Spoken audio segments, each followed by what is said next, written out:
4 PM news network में दोस्तों आपका स्वागत है। मैं हूं आपके साथ राशिद ज़हीर। मोदी जी 6 चरण गुजर गए हैं। पहले चरण से पहले ही कुछ इस प्रकार का काम करना शुरू कर दिया था कि देश में बसने वाले 20%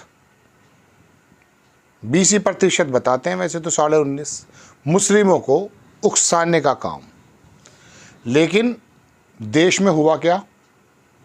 चुनाव को हिंदू मुस्लिम करने की जो कोशिश भारतीय जनता पार्टी के नेता कर रहे हैं, जैसा कि उन पर आरोप है। और मोदी जी के किसी बयान को उठाकर देखिए, पिछले 10 वर्षों में इतना ज़्यादा हर्ष, इतना ज़्यादा कठोर बोलते हुए मोदी जी को हमने नहीं देखा। ये बात दीगर है कि वो गुजरात के समय कुछ और नज़र आते थे, लेकिन अब की बार मुसलमानों ने, देश के अल्पसंख्यक समाज ने जिस प्रकार का जवाब दिया है, उसकी तारीफ हर एक बुद्धिजीवी, हर एक राजनीतिक विश्लेषक कर रहा है। क्या जवाब दिया है? पहले तो आप ये समझ लीजिए कि मोदी जी ने कहा क्या है।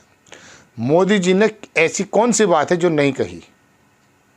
ज़्यादा बच्चा पैदा करने वाले हों, आपका हक छीन करके मुसलमानों को देने की बात हो, आरक्षण के ख़त्म होने की और बढ़ाने की या ख़त्म करने की बात हो, कोई भी ऐसा बयान उनका आप नहीं बता सकते कि जिसमें उन्होंने कोई कंट्रोवर्शियल बात की हो और ये परिलक्षित ना हुआ हो कि ये मुसलमानों के बारे में बात कर रहे हैं। उकसाने की राजनीति, चुनाव को हिंदू मुस्लिम की तर्ज पर लाने की राजनीति, इसकी पीछे जो पूरा का पूरा थिंक टैंक लगा, तो योगी आदित्यनाथ भी पीछे नहीं रहे और अमित शाह भी पीछे नहीं रहे। लेकिन इनसे क्या गिला? जब देश का मुखिया ही इस प्रकार की बातें करने लगा तो फिर तकलीफ़ होना तो स्वाभाविक है। लोगों ने कहा, ये तो आप सब सुन चुके हैं, वो जमात जो मुजरा कर ले, मैं आपको शब्द क्या बताऊं। लेकिन मैं ये वाली बात आपके सामने लेकर हाजिर नहीं हुआ। मैं बताना ये चाहता हूं कि देश के मुसलमानों ने उनको जवाब कैसे दिया।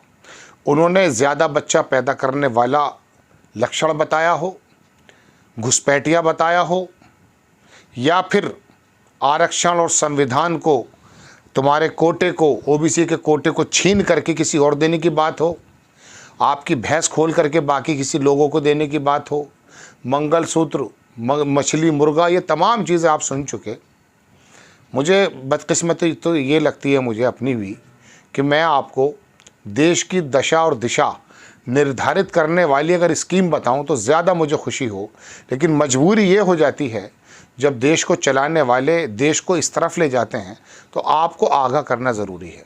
बहरहाल अपनी बात पर आता हूं, तो देश के मुस्लिमों ने ये किया कि जब वो घुसपैठिया और ज़्यादा बच्चा पैदा करने वाला का बयान दे रहे थे, जमात और मुजरा करने की बात कर रहे थे, देश के मुसलमानों ने सही कहीं से भी कहीं तक ले लीजिए आप, उत्तर से दक्षिण, दक्षिण से कहीं पे भी मुसलमान चुप रहे, बिल्कुल चुप रहे।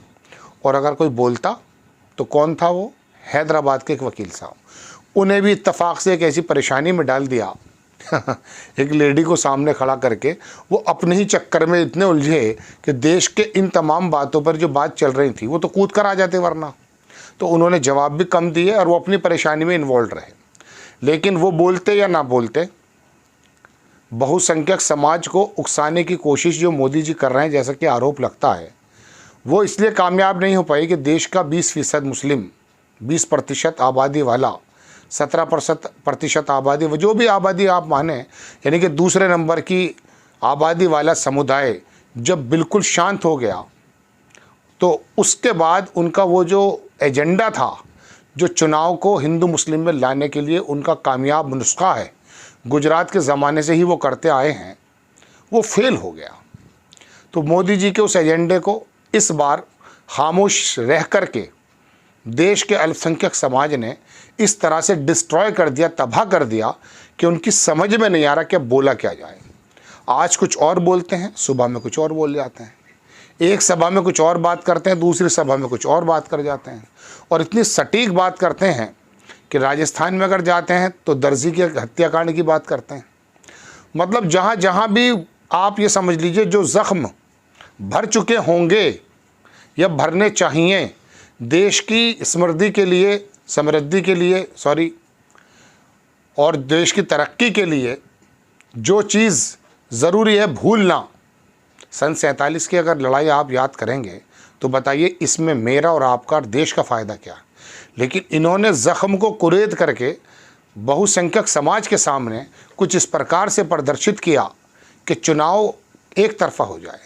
लेकिन एक तरफ जहां मुस्लिमों ने चुप रहकर, खामोश रहकर इनकी प्लानिंग्स, इनका जो भी शाखाओं में बैठ के मशवरे हुए होंगे उसको तबाह कर दिया। उसकी क्या वजह रही है वो भी हम कभी और बताएंगे, लेकिन छोटी सी बात बता देता हूँ। एक तो बात यह है कि रोज़ी रोटी में कोरोना की मौतों के बाद और 8 नवंबर 2016 के बाद जो भारत की अर्थव्यवस्था है उसमें हर एक आदमी इस चक्कर में लग गया कि मैं अपने बच्चों को 2 जून की रोटी कमा सकूं। ये भले ही ढिंडोरा पीटते हों कि हम 5 किलो चावल दे रहे हैं, लेकिन उसमें भला तो नहीं होगा ना किसी भी समाज का। तो वो तमाम समाज मुस्लिम सहित इस काम में लग गया कि साहब हम 2 वक्त की रोटी कमा लेंगे, चूँकि गरीब गरीब होता जा रहा है, अमीर अमीर होता जा रहा है। तो एक वजह तो ये भी रही है, और दूसरी वजह ये भी रही है कि डरा धमका भी है। इतना डरा दिया है योगी जी ने और बिस्वा ने कि नए रोज़ाना बयान आते हैं और आने के बाद खाली बयान तक बात नहीं रह जाती है, वो तो समाज में जहर पैदा करने के लिए काफ़ी है। लेकिन जो इनके तंत्र हैं, इनकी ब्यूरोक्रेसी है, उसने आकर जो इम्प्लीमेंट किया है अपने अपने ख्यालात हिंदू मुस्लिम को लेकर के, तो उससे इतना उत्पीड़न हुआ, इतना परसिक्यूशन हुआ कि थानों में जाकर देख लीजिए, किसी विभाग में जाकर देख लीजिए, वहाँ उत्पीड़ित समाज कौन है। तो वो डर भी गया, लाउड स्पीकर उतरवा दिया, उसको भी एक्सेप्ट किया। मस्जिद का वो आ गया सुप्रीम कोर्ट से, उसको भी एक्सेप्ट किया, खुशी से भी किया। और आखिरकार बहुत सारा वर्ग चाटुकारिता में भी लग गया। क्या करे, कहाँ जाए, ज़मीर नहीं बचा है, ईमान नहीं बचा है। भूख ने, कमज़ोरी ने इस कदर जहन पर मैं कह सकता हूँ कि वार किया कि उन्हीं पेड़ों से लिपट गए जो खोखले थे।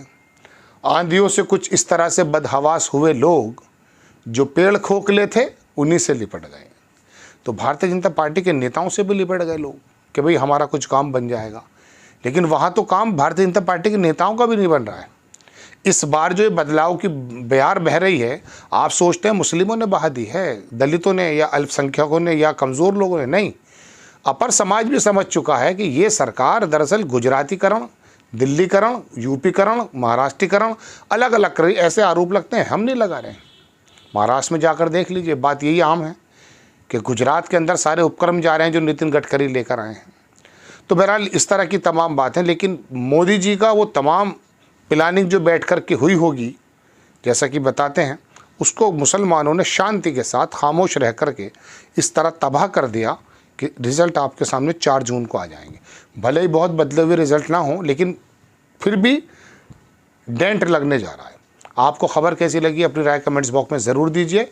चैनल को सब्सक्राइब कीजिए, शेयर कीजिए। नेक्स्ट टाइम मैं किसी खबर के साथ हाजिर हो जाता हूँ। जय हिंद।